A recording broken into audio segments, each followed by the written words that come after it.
La semaine dernière, je suis allée à la Biennale du graphisme de Chaumont.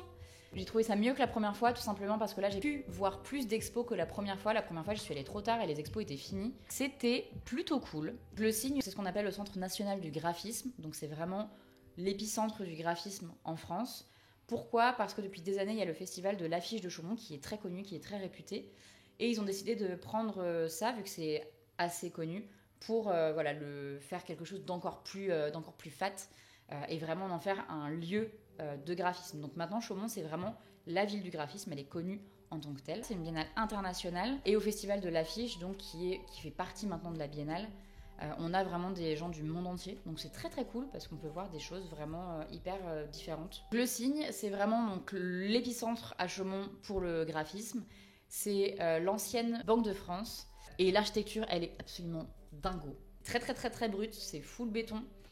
Et l'idée derrière, c'était que ça ressemble à des feuilles de papier, vu qu'on est sur le centre du graphisme. Et je trouve que ça marche hyper bien. Et vous avez aussi d'autres lieux, donc ils font des hors-les-murs pour certaines expos. Voilà le lieu à l'intérieur. C'est pas du tout froid, contrairement à ce qu'on pourrait penser quand on est à l'intérieur.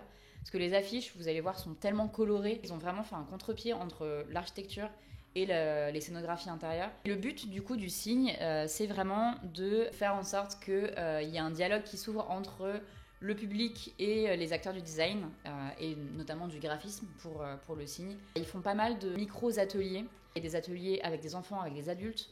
Donc ça permet de sensibiliser un peu à ce qu'est le graphisme, à quoi ça sert. Ils essayent d'expliquer de manière assez accessible, même si pareil, on en reparlera, il y a des petits défauts je trouve sur les expositions. Globalement, l'idée derrière le projet est vachement bien, moi je ne peux que le soutenir. Ça c'est l'affiche de cette année. Alors là où je suis un petit peu partagée pour la communication du Signe, c'est que je trouve que ça pas très accessible pour des gens qui ne sont pas dans le graphisme. Et du coup je trouve ça un petit peu dommage, parce que les gens qui ne sont pas dans le graphisme sont peut-être un petit peu perdus quand ils voient ce genre d'affiche.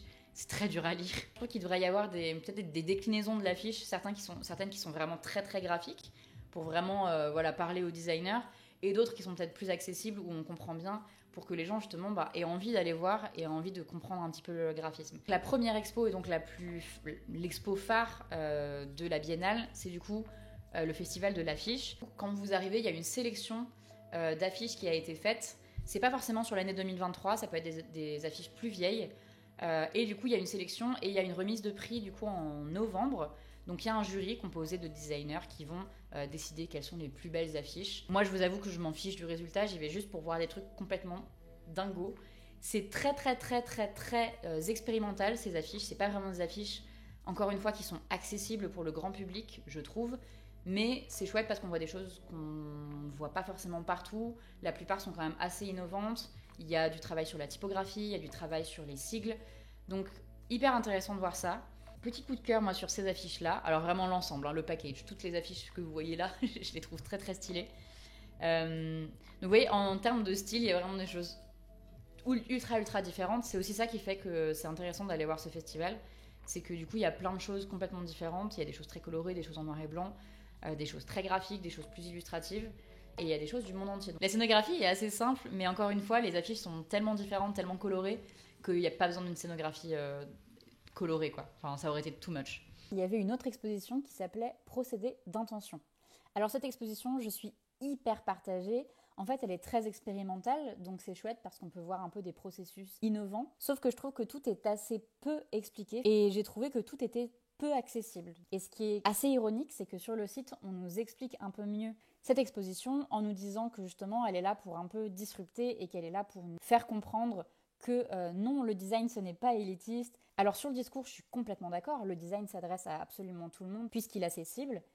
Mais en soi, dans l'exposition, ce n'est absolument pas amené de manière facile à comprendre. Donc finalement, ce qui est censé montrer que le graphisme est fait pour tout le monde et pour absolument toutes les catégories, finalement ferme vraiment la porte à des gens qui ne sont pas sensibles au design ou qui voudraient peut-être mieux comprendre.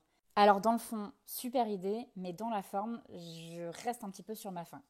Alors après, il y a aussi des visites guidées, où là, du coup, je pense qu'on vous explique de manière beaucoup plus détaillée. L'expo qu'il y avait dans l'école, c'était une exposition sur Joseph Le Callennec. Alors là, vous allez me dire, c'est qui Joseph Le Callennec? Je connais pas. Vous avez forcément déjà vu son travail. Joseph Le Callennec, c'est la personne qui a fait les graphismes du jeu Mille bornes.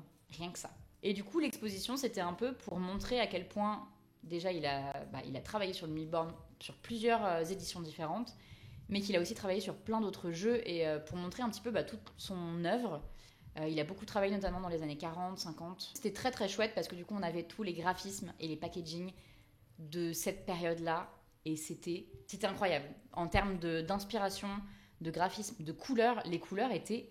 Enfin je sais pas comment on imprimait à l'époque, mais les couleurs étaient ultra ultra ultra vives, c'était vraiment très très beau. Il a fait énormément de jeux globalement sur les transports. Globalement c'était que des jeux sur les transports. Rien que pour cette expo-là, ça vaut le coup d'y aller, j'ai adoré.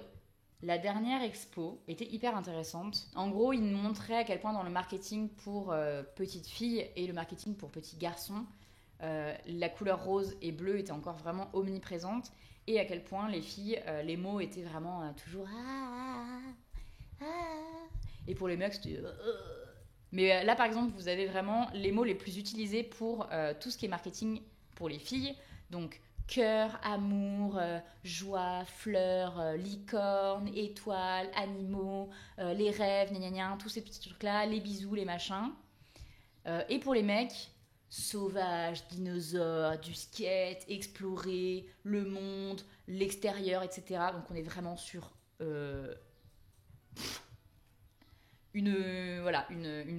un fossé vraiment entre un ravin entre les deux. C'était très intéressant de voir ça. Pour le coup, celle-ci était beaucoup plus accessible parce que là, par exemple, vous avez juste le mot qui est le plus utilisé, les mots les moins utilisés. Donc visuellement, pour les gens, c'est hyper facile à comprendre. Vous avez en haut tout un petit pan avec plein de couleurs, avec beaucoup de roses. C'est les couleurs qui sont omniprésentes dans les jouets et dans les vêtements pour les filles. Et juste en dessous, vous avez les couleurs qui sont utilisées pour les garçons. Vous pouvez voir qu'il y a du bleu, mais il y a aussi beaucoup d'autres couleurs. Les filles, c'est vraiment full rose. Et l'affiche était vachement bien faite parce que dessus, vous aviez aussi tous les logos des jouets pour filles, des images, des packaging, des images des vêtements. Et du coup, c'était vachement bien parce que les gens pour rendre très accessible, vraiment, ils avaient un visuel clair de tous les trucs pour les filles et pour les garçons. Et ils pouvaient se rendre compte effectivement à quel point tout était vraiment matrixé dans ces couleurs-là. Je trouvais ça bien fait, je trouvais ça à la fois esthétique et en même temps facile à comprendre pour tout le monde. Voilà un petit peu pour les différentes expos du Cygne à Chaumont. Donc voilà pour le petit retour. J'espère que ça vous a plu, ce petit retour sur Chaumont.